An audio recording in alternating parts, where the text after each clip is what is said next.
일국의 대통령 후보가 되려고 하거나 중요 정치인이 되려고 하는 사람은 국민의 기본 의무인 세금을 제대로 내어야 하고, 더 나아가서 자녀 교육을 바로 시켜야 한다고 생각합니다.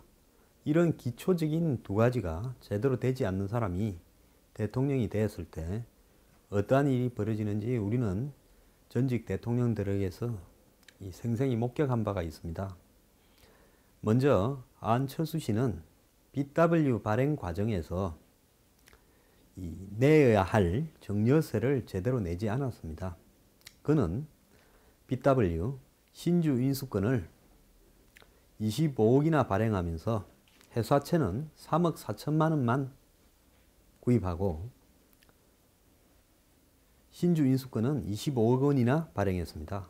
이 과정에서 21억 6천만 원이나 되는 회사채를 적게 산 모양이 되었습니다. 따라서 회사로 들어가야 할 21억 6천만 원이 안철수 씨가 덜 내게 됨으로써 안철수 씨 개인이 이득을 보았기 때문에 이 부분에는 당연히 증여세를 내어야 한다고 보고 있습니다. 더 나아가서 안철수 씨는 모든 주주에게 골고루 발행되어야 할 신주인수권 BW를 본인에게만 시세 60여만 원보다 현저히 낮은 5만 원에 인수함으로써 300억에 가까운 평가 차익을 받습니다. 이 부분에 있어서 안철수 씨는 회사의 다른 주주나 또 어떻게 보면 회사로 들어가야 될 돈들에 대해서 안철수 씨에게 이전된 증여가 성립이 되었습니다. 이런 증여 사실에 대해서 안철수 씨는 세금을 내어야 하고, 이 세금의 액수는 최소한 수십억에서 많게는 150억 원까지 될 수 있다고 보고 있습니다. 비록 안철수 씨의 BW와 관련된 배임 횡령이나 이런 어떤 부분에 대한 법적 공소시효는 끝났다 할지라도 의도적으로 세금을 한 푼도 내지 않은 사실에 대해서는 제척기간, 즉 세금을 추징할 수 있는 기간이 15년이기 때문에 99년에 벌어진 이 BW 발행에 관해서 한 푼도 내지 않은 세금은 지금도 여전히 세금을 받을 수 있는 유효한 기간이라고 확신하고 있습니다. 최근에 몇몇 뜻이 있는 시민들이 이런 문제를 거론하고 있는 바, 안철수 씨는 본인의 BW 발행 과정에서 벌어진 신주 인수권을 25억이나 구입하고 회사채는 3억 4천만 원 구입한 부분에 있어서 발생한 증여와 시세 60만 원보다도 현저히 싼 5만 원의 BW를 자신이 많이 산 증여 두 가지 사실에 있어서 증여세를 분명히 탈세한 것입니다. 따라서 이 부분에 있어서 국세청이 안철수 씨의 BW 발행 과정에서 벌어진 증여세 탈루 부분에 있어서 분명한 입장을 밝혀서 세금을 추징해야 될 것으로 생각합니다.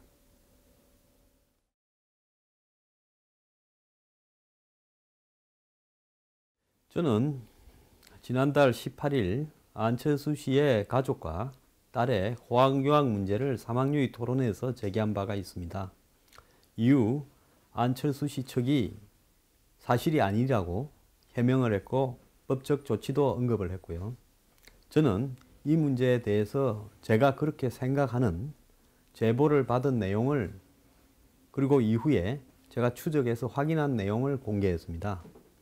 그래서 상호 공방전이 진행되는 과정에서 안철수 씨가 사퇴를 했고, 이후에 이 모든 사실들은 그냥 덮어졌습니다. 저는 안철수 씨가 대선 후보를 사퇴한 입장에서 안철수 씨의 가족이나 자녀에 대해서 문제를 더 이상 제기해서 시끄럽게 할 의도는 없습니다. 단지 지금 많은 사람들이 이 사실이 조용히 덮어짐으로써 마치 제가 증거를 조작했다든지 어떻게 보면 허위 폭로를 했다든지 하는 의혹을 제기하고 있는데, 저는 제기되었던 모든 의혹에 대해서 사실은 사실대로 분명하게 밝혀져서 가려져야 된다고 생각합니다. 이것은 자녀의 문제가 아니라 진실과 팩트의 문제라고 생각합니다.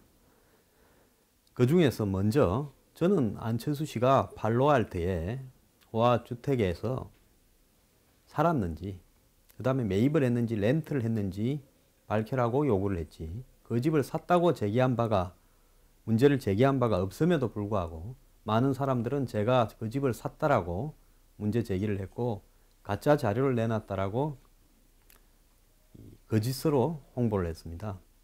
저는 안철수 씨의 팔로알트 집은 렌트를 했고 월 6,900불에 렌트를 했다고 제보를 받았고 제가 확인한 결과 6,900불 정도를 한다라는 것을 확인을 했습니다. 그러면 1년에 83,000불, 1억 정도의 렌트비가 들어가는 호화주택입니다. 따라서 해외 유학을 가서 월 1억을 쓰는 이런 부분이 호화유학이 아니라면 어떤 것이 호화유학인지 안철수 씨는 답변을 해야 되고, 안철수 씨는 지금까지 한 번도 팔로알트 집의 렌트비에 대해서 이야기한 바 없습니다. 한 미국의 블로그는 안철수 씨의 이 주택이 전세라고 거짓으로 홍보를 했습니다. 미국에는 보증금과 월세로 집들이 임대되지 전세라는 제도 자체가 없습니다. 그래서 더 이상 허위 사실을 이야기할 게 아니라 정확하게 본인의 입으로 이 집을 얼마에 빌려서 살았는지 말을 해야 될 것으로 생각합니다. 두 번째, 필라델피아의 자녀 거주 콘도와 관련해서 일부 진보 언론은 제가 말한 것이 대체로 거짓이라고 이야기를 했고, 또 다른 언론들은 실제로 가격이 그 정도 하지 않는다라고 이야기했습니다. 저는 필라델피아 유학생들을 통해서 또 다른 언론을 통해서 이 콘도의 가격이 월 5,000불이다라고 제보를 받았고, 제가 확인해 본 결과 2베드룸일 때는 5,000불을 충분히 할 수 있다고 확인을 받았습니다. 안철수 씨는 이 콘도에 636호와 821호 두 곳에서 이름이 나왔고, 그래서 이 두 곳을 다 썼는지, 안 그러면 두 곳 중에 한 곳에 살고 또 다른 한 곳으로 옮겼는지를 밝혀야 될 것으로 봅니다. 안철수 씨는 진보 언론의 그 확인 요청에 처음에는 3,000불 하다가 나중에는 2,000불을 이하라고 이야기를 했으며, 매도시를 얼마에 주고 사용했는지는 전혀 밝히지 않았습니다. 조선TV의 딸 호화 콘도 거주 의혹 질문에 대해서 안철수 씨는 처음에는 필라델피아 교회에 허름한 하우스 렌트를 1,000불 이하로 임대한 것처럼 이야기를 했고, 또 안철수 캠프는 펜실바니아에 가면 집값이 싸다라고 마치 안철수 씨 자녀의 거주지가 필라델피아가 아닌 펜실바니아 교회인 것처럼 또 암시하는 이야기를 했습니다. 저는 이 문제는 사실관계 확인 차원에서 매도실에 월 임대료가 얼마였는지 분명히 밝혀져야 될 것이라고 생각합니다. 또 안철수 씨는 초등학교 졸업장을 제시함으로써 마치 제 의혹이 모두 사실이 아닌 것처럼 이야기를 했는데, 저는 안철수 씨 스스로가 아무도 모르고 있던 96년에서 97년 전 가족의 2년간 유학 사실을 공개한 것처럼 밝혀지지 않은 사실들이 더 있다고 생각합니다. 따라서 자녀가 총 미국에서 학교를 다닌 기간은 언제부터 시작해 총 몇 년이고 각 학교에 언제 얼마나 다녔는지를 분명히 밝히기를 바랍니다. 타이 미들스쿨, 뉴포트 하이스쿨, 팔로알트 하이스쿨, 여기에 각각 몇 년씩 다녔는지, 그리고 이런 학교가 과연 안철수 씨가 말하는 그저 그런 평범한 학교에 있는지를 묻고 싶습니다. 다음으로 2005년에서 2008년간 온 가족이 유학 당시 사용된 유학 비용은 최소로 따져도 연 3억이 넘는 바, 이에 대한 출처와 송금 방법, 그리고 총 비용은 얼마인지도 밝혔으면 좋겠습니다. 또 더 나아가서 제가 자녀의 타이 미들스쿨을 다녔다는 자료를 공개하고 난 뒤 타이 미들스쿨 동창회 리스트에서 자녀의 관련된 기록들이 조작이 되었고 물타기가 되었습니다. 누가 어떤 목적으로 사후에 이것을 조작했는지를 밝혀지기를 원합니다. 저는 안철수 씨의 자녀와 관련된 문제는 그 사실관계의 부분에서는 자식을 키우는 부모로서 그럴 수 있다라고 생각을 합니다. 단 안철수 씨는 한국의 공교육 강화와 교육의 격차에 의한 부의 대물림 그리고 신분의 세습 이런 문제에서 누구보다도 앞장서서 교육과 관련된 특검, 방칙, 특혜들을 철폐해야 된다고 이야기했던 바 본인의 자녀에게 했던 교육 행태와 본인이 대선 후보로서 주장했던 교육개혁의 부분에서의 차이를 지적했을 뿐입니다. 제가 자녀의 문제를 개인적인 사생활이라고 보지 않고 지적하고 문제를 제기한 이유는 안철수 씨의 개인의 자녀 교육 방침과 안철수 씨가 생각하는 한국 교육개혁의 방침이 다를 수 없다는 부분입니다.